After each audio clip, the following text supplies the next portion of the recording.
Hey, good morning, everybody. Dan Russo, Chief Market Strategist at Chaikin coming to you with another update this week, midweek market update. Wanted to chat. Not a ton has changed, obviously, day to day. A little bit more of a follow through day today, although less powerful, I think, relative to what we've seen Monday and Tuesday of this week. What's interesting to me, though, is that the degrossing and de-risking that we saw from some of the bigger funds last week caused sentiment to moderate a bit, caused bullish sentiment to moderate a bit, whether it was within the options market, looking at the equity only put call ratio, or whether it was looking at something like the CNN Fear Greed Index or some of the sentiment indexes out there, which I don't pay a ton of attention to the surveys, rather, not sentiment, but survey.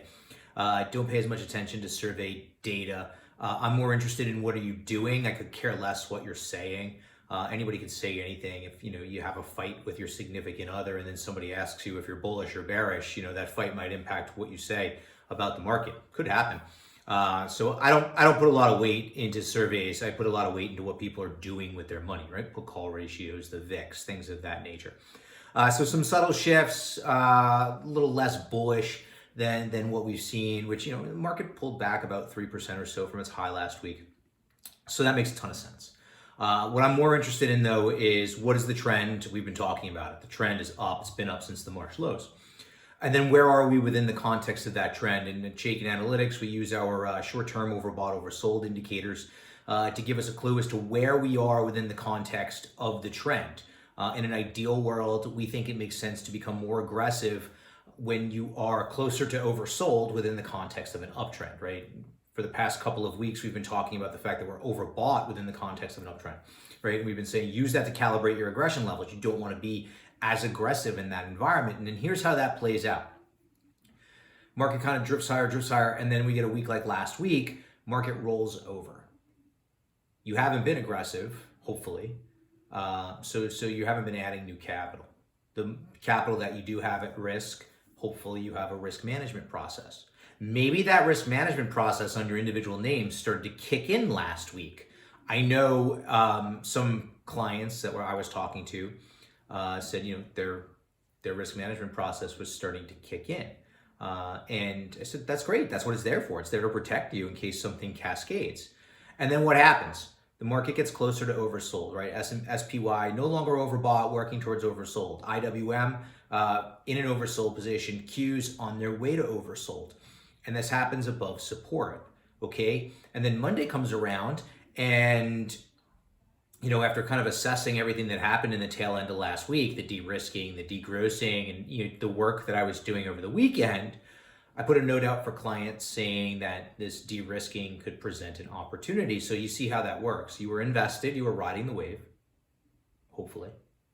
Then your stops kicked in. That forces you to raise capital.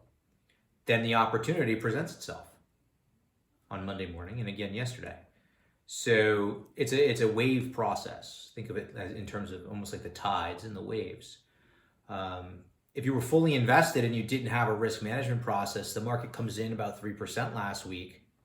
You're still fully invested. You don't have capital to take advantage of those opportunities. So that's how that process works, and it makes sense to me.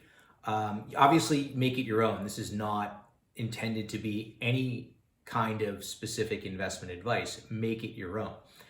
What I think the elements are that are important is, number one, what's the trend? Number two, where are we within the trend? And number three, do you have a risk management process? Is it disciplined, and will you stick to it?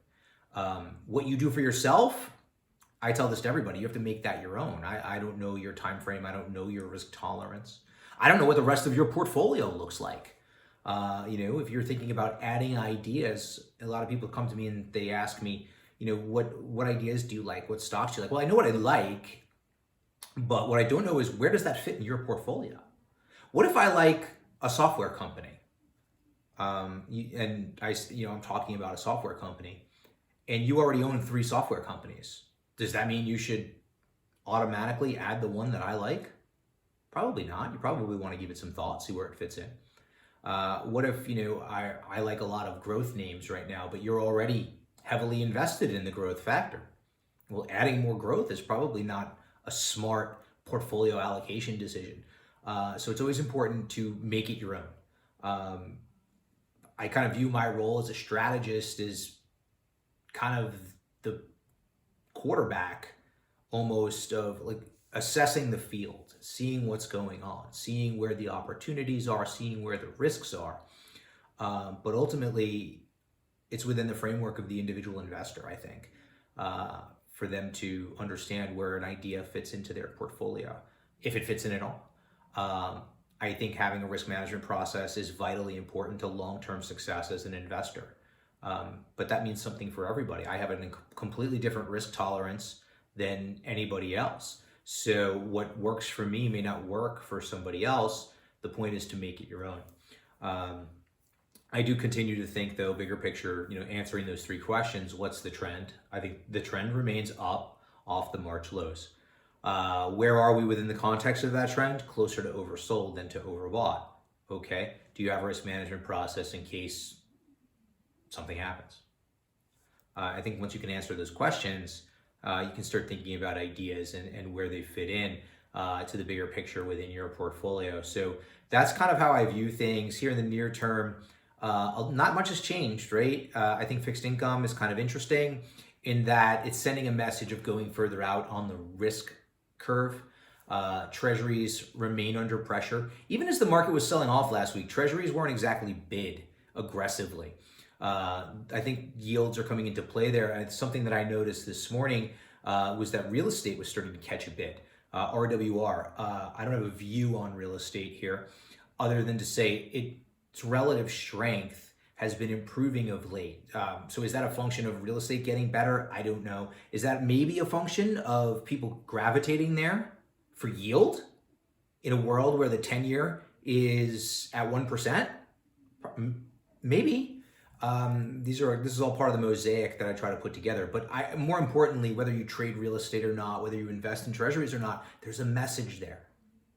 There's a message there. There's a message when I log into Chaikin Analytics and I look at the fixed income universe that I like to track that kind of gives me a holistic view of what's happening in fixed income. And I see the risk areas have bullish and very bullish ETF ratings, while the havens, the treasuries, have bearish ratings or very bearish ratings. That sends a message. I don't have to trade those products to understand what the message is. The message is one of risk on.